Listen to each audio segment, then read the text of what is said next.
अर्थ सुरुवालमा तिमीलाई कति सुहाएको, वर्षौंको तपस्या पछि तिमीलाई पाएको। हेलो भन्दा हजुर भनी रिप्लाई आएको, ल भगवान धन्यवाद मलाई यस्तै चाहिएको। ओइ नक्कली तिमी कति राम्री, त्यो मुस्कान त्यो नजर त झनै दामी।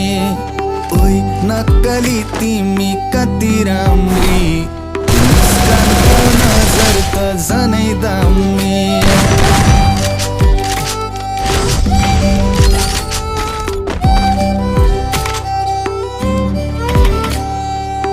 बुहारीको खाँचो थियो कठैबारीलाई, बल्ल बल्ल भेटे स्वर्ग कि परीलाई। माया नै माया छ है मुटु भरिलाई, अङ्गालोमा बेर अनि लैबारी।